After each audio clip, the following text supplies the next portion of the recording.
नमस्कार, जोहार। स्वागत करता हूं आप सभी का आपके अपने YouTube चैनल आजाद जेपीएससी एकेडमी पर। तो यहां पे आज मैं दो चीजों को लेकर बात करूंगा। एक तो जेएसएससी सीजीएल एग्जाम कब होगा और इसमें अभी क्या सीटें ऐड होंगी या नहीं, और अभी वर्तमान टाइम में आप पढ़ाई कर रहे हैं तो कुछ चीजें मैं इसको लेके बताऊंगा। और दूसरा, छठी जेपीएससी जो रिजल्ट, यानी अब समझिएगा छठी जेपीएससी रद्द नहीं हुआ है, छठी जेपीएससी का जो अंतिम मेधा सूची था, जो मेरिट लिस्ट था, वो रद्द किया गया है। पूरी प्रक्रिया को अभी तक, जब तक मैं ये वीडियो रिकॉर्ड कर रहा हूं तब तक ये रद्द नहीं हुआ है। अब 1 घंटे 2 घंटे बाद या 2 दिन बाद रद्द हो जाए वो अलग बात है, लेकिन अभी तक ये रद्द नहीं हुआ है। अब यहां पे कुछ चीजें हैं, लेकिन बात वही है कि 326 जो यहां पे अभ्यर्थी थे, यानी 326 जो ऑफिसर पद पे कार्यरत थे, अभी ज्वाइनिंग उनकी कब की हो चुकी है, उनके गले में एकदम तलवार लटक रहा है। लेकिन ध्यान दीजिएगा, दिक्कत किनको है, अगर ये रिजल्ट फिर से बनाती है सरकार तो मैं टोटल चीज समझा देता हूं। पहले मैं बात कर लेता हूं सीजीएल को लेकर, फिर इसको भी बात करूंगा। अगर आपका यहां पे रिजल्ट बनता है तो कैसे बनेगा, और रिजल्ट अगर नहीं बनता है तो फिर क्या होगा, मतलब इनका क्या विकल्प है, ठीक। और 7वीं जेपीएससी को लेकर आप सभी को पता है कि 7वीं जेपीएससी का जो मेंस एग्जाम है 11 से 13 मार्च 2022 को होने हैं। तो सबसे पहले मैं इन बिंदुओं पे बात करूं, फिर इधर चलता हूं। अब आता हूं जेएसएससी सीजीएल। देखिए, सीजीएल का एग्जाम अप्रैल में नहीं होगा। जी हां, अप्रैल में नहीं होगा। अब कहिए कि सर आप तो हवा हवाई बात करें, नहीं, अप्रैल में नहीं होने के कई कारण हैं। नंबर 1 कारण कि अभी आपने देखा होगा 2019 में जिन्होंने फॉर्म नहीं भरा था उनको केवल बीएसओ पद के लिए अभी एलिजिबल किया गया है, ठीक। बात की बातें क्या होगी, क्या बदलाव होगा, वो कोई नहीं जानता है। लेकिन अभी क्या है कि उनका फॉर्म भराएगा कब तक है, 3 मार्च तक, 8, 9, 10 ये डेट है आपका एडिट करने का। तो लगभग 10 मार्च तक फॉर्म भरने का प्रोसेस अभी तक के अकॉर्डिंग है।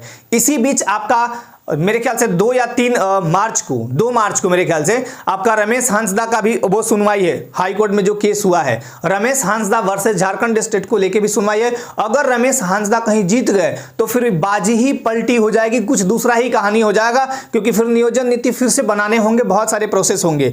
आप सभी को पता है कि रमेश हांसदा ने केस कर रखा है झारखंड सरकार को लेकर कि आपने जो नियम बनाए हैं 2 नियम बिल्कुल गलत हैं। पहला तो यह कि 10वीं और 12वीं के जो छात्र हैं या छात्राएं हैं वो बाहर से पढ़ाई नहीं किए हों तभी यहां फॉर्म भरेंगे, मतलब झारखंड से किए हो तभी फॉर्म भरेंगे, पहला। दूसरा, उन्होंने भाषा को लेकर किया, हिंदी इंग्लिश हमारी हिंदी राजभाषा है, होनी भी चाहिए। तो ये अब उसका भी देखिए कब आता है क्या आता है कोई नहीं जानता, कोर्ट केस है भाई, कोर्ट में टाइम लगता है। कारण सबसे इंपॉर्टेंट बता देता हूं। अभी देखिए मैट्रिक का एग्जामिनेशन होने वाला है। मैट्रिक का आपका एग्जाम होगा, मैट्रिक और इंटर का एग्जाम 24 मार्च से लगभग आपका 24 अप्रैल तक चलेगा लगभग, ठीक। तो ये जो एग्जामिनेशन होंगे कहां होंगे, सेंटरों पे होंगे। सेंटर तो पूरी तरह ब्लॉक होंगे। याद रखिएगा, ये तब एग्जाम हो सकता था जब ये सीबीटी मोड में होता।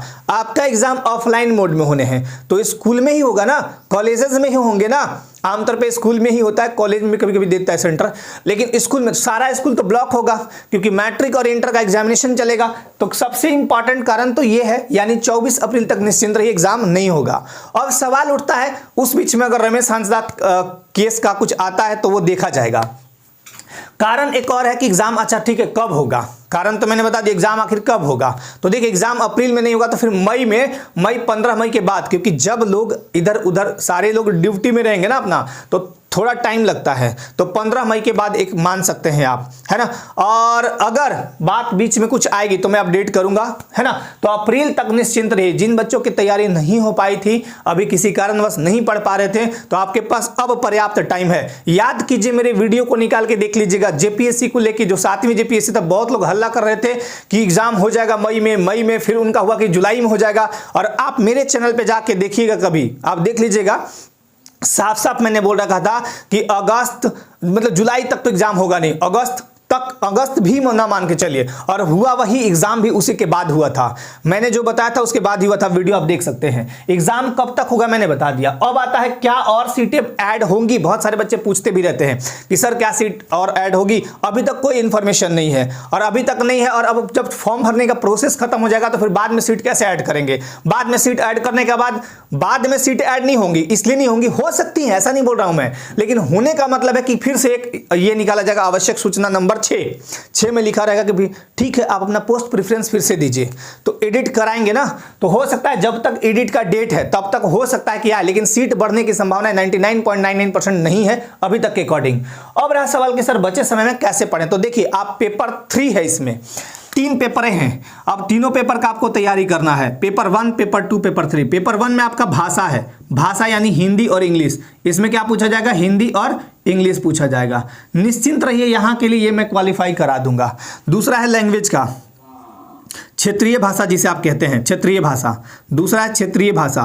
क्षेत्रीय भाषा को लेके आप जहां भी पढ़ते हो पढ़ते रहिए। बाकी नागपुरी की क्लासेस तो मैं ले ही रहा हूं, और नागपुरी का 1 रुपए का टेस्ट सीरीज भी चल रहा है। अगर आप इच्छुक हैं तो यहाँ पे आप इनरोल हो सकते हैं। कैसे इनरोल होंगे वो मैं केवल बता देता हूं। गूगल प्ले स्टोर पे आपको करना है Azad JPSC academy. Google Play Store पे जाना है आजाद जेपीएससी एकेडमी। जैसे आप गूगल प्ले स्टोर पे जाके व्हाट्सएप फेसबुक टाइप करते हैं ना, वैसे आजाद जेपीएससी एकेडमी टाइप करेंगे, एप्लीकेशन आएगा। इसमें इनरोल जब होंगे, मतलब फ्री में, ऐसा कोई पैसा नहीं लगेगा, तो आप वहां पे देख सकते हैं बहुत सारे कोर्सेस हैं। 1 रुपए वाला कोर्स उसमें भी है, तो आप ऐड हो सकते हैं, आपकी इच्छा पे निर्भर करता है। थर्ड नंबर जो है वो है आपका जीएस सामान्य अध्ययन। इसी के 6 पार्ट हैं, 6 पार्ट हैं, 1 2 3 4 5 6। 6 पार्ट में क्या है भाई? एक तो जीएस है, दूसरा झारखंड है, तीसरा साइंस है, फिर आपका रीजनिंग है, फिर मैथ है, और फिर कंप्यूटर है। यही है ना आपके कंप्यूटर। तो देखिए यहाँ भी आपका जो है बीच बीच में फ्री हिट देता हूँ, कंप्यूटर के भी लाया हूँ मैं, कंप्यूटर के भी वीडियोज देता हूँ आपको। तो यहाँ से आप इन 6 पार्ट को, अब रहा सवाल कि मेरिट बनेगा, मेधा सूची जो है यही बनेगा, यही बनाएगा। तो आप क्षेत्रीय भाषा को बढ़िया से पढ़िए, बाकी ये 6 सब्जेक्ट को ध्यान से पढ़िएगा। बहुत सारे बच्चे अभी क्या कर रहे हैं कि क्षेत्रीय भाषा खूब पढ़ रहे हैं, ये वाले एकदम भूल गए हैं। तो ये वाला भी खूब पढ़िए, क्योंकि 150 प्रश्न है यहाँ से, और यहाँ से 100 प्रश्न, यही मेरिट बनाएंगे। तो ध्यानपूर्वक पढ़िए, बीच बीच में आपको आके गाइड भी करता रहूंगा। आपको ज़्यादा दिक्कत लगता है तो कमेंट भी कर सकते हैं, और व्हाट्सएप नंबर तो है ही मेरा आप लोगों के पास, ठीक है ना।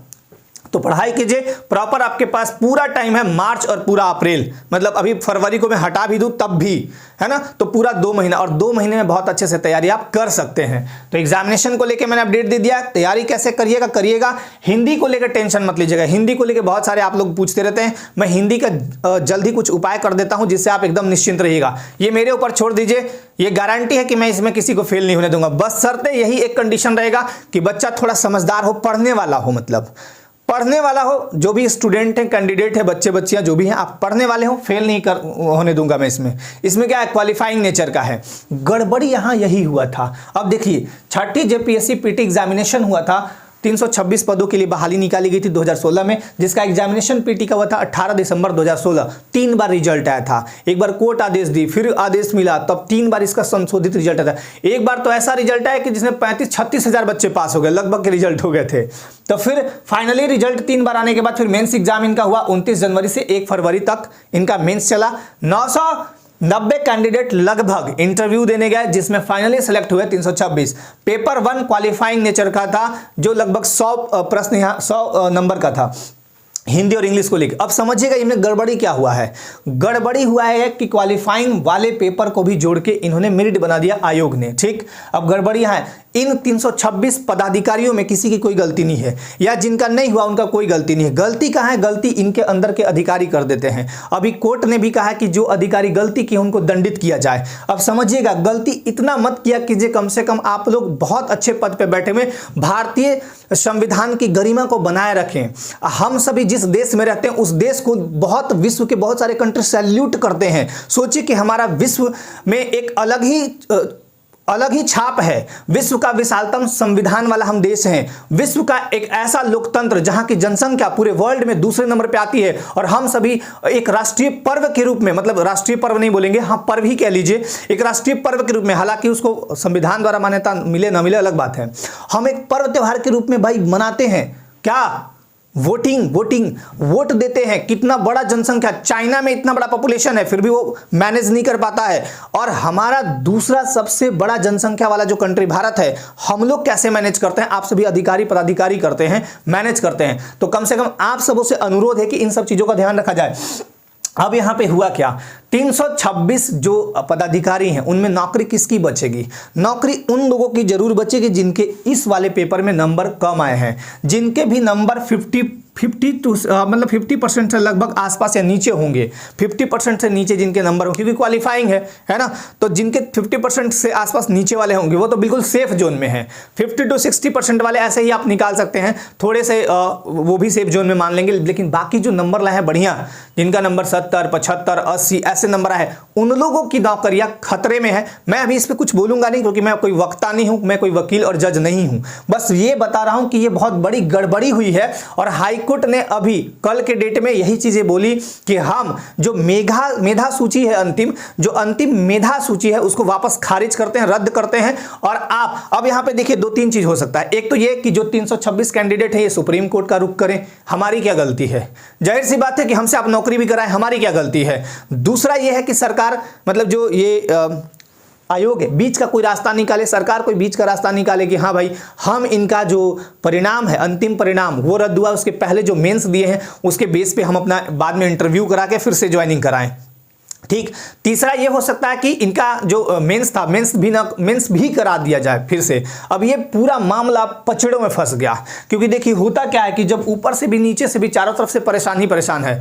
नौकरियां उनकी, देखिए एक चीज याद रखिएगा, भारत सरकार या झारखंड सरकार या कोई स्टेट गवर्नमेंट जब भी आपको नौकरी देती है तो इन अंगूठों का निशान लगाया जाता है, मतलब 5 का। जैसे आधार कार्ड बनवाते हैं तो निशान लगाया होगा, आपने ध्यान होगा आपको, आप सभी को। तो आपको भारत सरकार या झारखंड सरकार कोई भी आपका सर्विस बुक बनता है, एक सर्विस बुक बनने के बाद अगर आप 3 साल 84 दिन लगभग, ऐसा ही नियम कुछ है, 3 साल 84 दिन लगभग पूरा कर चुके हैं तो फिर आपको कोई नहीं हटा पाता है। लेकिन पहले, उसके पहले नौकरी जब होता है तो ज्वाइनिंग लेटर जब मिलता है तो ज्वाइनिंग लेटर में लिखा रहता है कि आपकी सेवा 3 साल तक ये है औपबंधिक है, या यूं कहे कि आपकी अस्थाई है, अस्थाई नहीं है, उसके बाद अस्थाई किया जाता है। तो 3 साल 84 दिन लगभग यही डेट है। तो अभी ध्यान रखिएगा कि इनका नौकरी हुआ, ठीक है, 2 साल 2.5 साल 3 साल जो भी हुआ, उतना टाइम हुआ भी नहीं, 2 साल 2.5 साल हुआ नौकरी करते हुए, तब भी ये सुप्रीम कोर्ट जाके केस लड़के कर सकते हैं अपना काम। समझ रहे हैं? अब देखिए ये मामला पूरा पेचीदा हो गया, बहुत अगर एक तरह से देखा जाए ना तो राज्य का मतलब एक तरह से एक दुर्दशा दिखाता है। कहीं भी हम अपना छवि एक अच्छा बनाते हैं। अब बताइए देश के अंदर, राज्य के अंदर अगर इस तरह की चीजें हों, बड़े बड़े आयोग इस तरह से करे, तो वो कहीं ना कहीं राज्य के जितने भी युवा वर्ग के लोग हैं जो तैयारी कर रहे हैं पीसीएस की या फिर जो विभिन्न प्रतियोगिता स्तर की परीक्षा की तैयारी कर रहे हैं, उनके मन में एक थोड़ा सा निगेटिविटी आती है कि बताइए हमारे स्टेट में ऐसा भी होता है कि नौकरी कराओ नौकरी से हटा दो। ये बहुत ही गलत है। तो माननीय जितने भी अधिकारी लोग हैं उनसे अपील करता हूं मैं कि आप सभी इन चीजों का ध्यान रखा कीजिए।